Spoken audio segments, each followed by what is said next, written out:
बच्चों, फिर से आपको एक बार स्वागत करते हुए आज हम 10वीं कक्षा की हिंदी वल्लरी की एक एकांकी के बारे में पुनरीक्षण करेंगे। आप सबको पता है कि आपकी किताब में एक बहुत ही बेहतरीन एकांकी को रखा गया है। उस एकांकी का नाम है बसंत की सच्चाई। एकांकी के रचयिता श्री विष्णु प्रभाकर जी हैं। एकांकी से पाने वाले आशय जो है ईमानदारी और स्वाभिमानता का सीख। तो इस एकांकी के प्रमुख पात्रों के बारे में सबसे पहले जानकारी हासिल करेंगे। प्रमुख पात्र जो है बसंत, एक गरीब शरणार्थी लड़का था जिसका उम्र लगभग 12 साल था। दूसरा पात्र जो है प्रताप, बसंत के छोटे भाई थे जिसका उम्र लगभग 10 साल था। उसके बाद में और एक महत्वपूर्ण पात्र आता है जिसका नाम पंडित राजकिशोर, मजदूरों के नेता थे।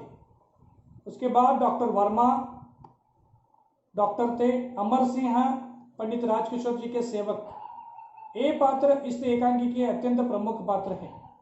तो इस एकांकी में एक ऐसे व्यक्तित्व को चित्रण की गई है।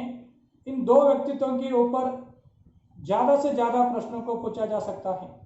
तो अब मैं पूरे एकांकी के सार को दो व्यक्तित्वों को केंद्रित करते हुए ही आपको बताने की कोशिश करूंगा। सबसे पहले बसंत एक गरीब शरणार्थी लड़का था। मेहनत मजदूरी करके अपने जीवन बिताना चाहता था, तो इसलिए चलनी, दिया सलाई और देसी बटन बेचकर हर रोज अपना पेट पालता था। लेकिन एक दिन सुबह से शाम तक उसके पास से कुछ भी नहीं बिका। तब उसको पंडित राजकिशोर जी नजर आते हैं।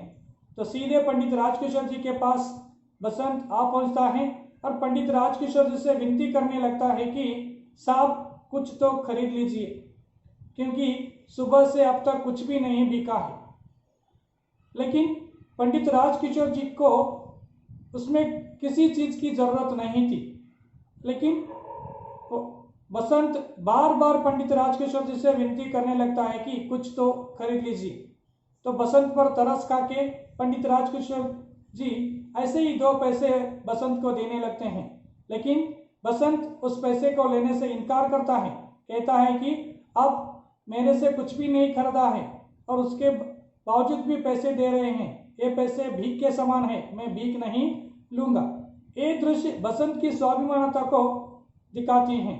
तो बसंत की इस स्वाभिमानता का गुण को देखकर पंडित राजकिशोर जी प्रेरित होते हैं और उसके पास से एक छलनी खरीद देते हैं। उसके बदले पंडित राजकिशोर जी बसंत को 1 रुपए का नोट देते हैं।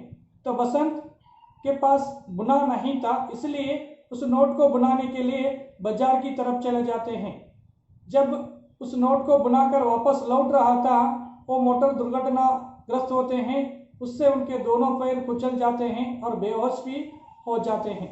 जब बसंत को होश आ जाता है तो होश आने पर अपने भाई प्रताप को बुलाकर पंडित राजकिशोर जी के बाकी बचे 14.5 आने पैसे को लौटाने के लिए पंडित राजकिशोर जी की जो वासस्थान था किशनगंज, वहां भेज देता है।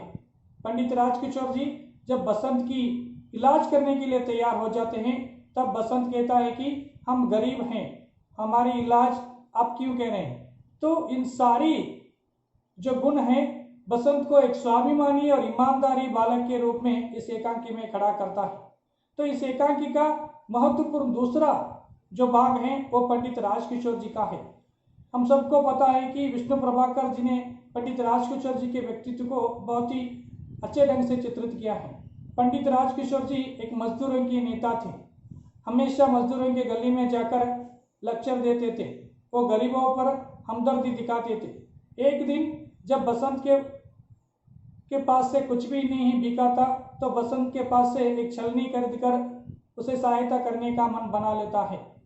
जब पंडित राजकिशोर जी के बसंत के छोटे भाई प्रताप से पता चलाता है कि बसंत और प्रताप दोनों गरीब हैं, अनाथ हैं और बसंत मोटर दुर्घटना में घायल होकर घर में बेहोश पड़ा है, तब पंडित राजकिशोर जी बसंत की निःशुल्क चिकित्सा करने के लिए तैयार हो जाते हैं।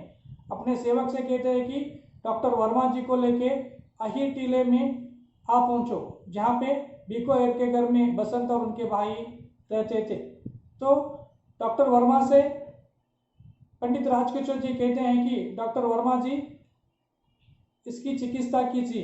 डॉक्टर वर्मा उनके पैरों को देखकर कहते हैं कि शायद उनकी पैर की हड्डी टूटी होगी, इससे स्कैन करना होगा।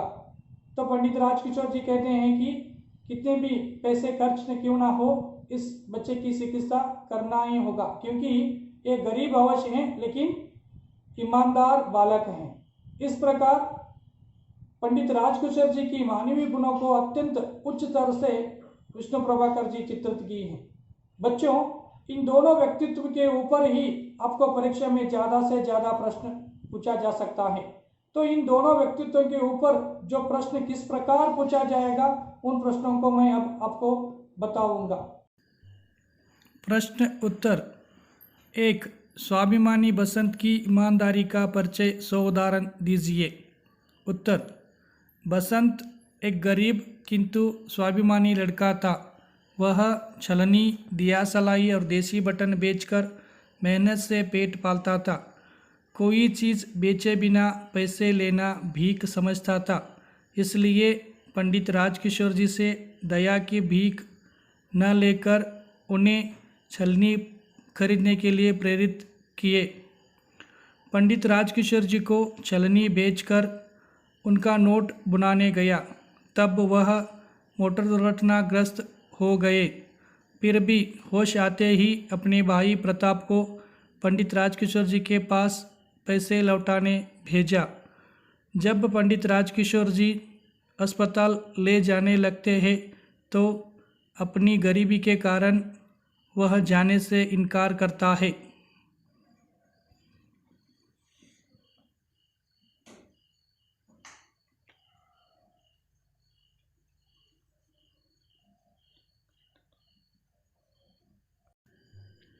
प्रश्न 2. पंडित राजकिशोर जी के मानवीय गुण अनुसरणीय है, कैसे बताइए, अथवा पंडित राजकिशोर जी कंगाले की प्रति हमदर्दी दिखाने वाले व्यक्ति थे, कैसे बताइए। उत्तर। पंडित राजकिशोर जी मजदूरों के नेता थे। वह मजदूरों की बस्तियों में जाकर उनकी मदद करते थे। बाजार में बसंत की दशा और परिश्रम देखकर प्रसन्न हुए और उसकी मदद करना चाहा। बसंत को दुर्घटना में घायल होने की बात से बहुत दुखी हुए। तुरंत डॉक्टर को लेकर बसंत की इलाज करवाई और चिकित्सा का भार उठाया। इस तरह राजकिशोर सच्चे अर्थ में मानवता की मूर्ति थे।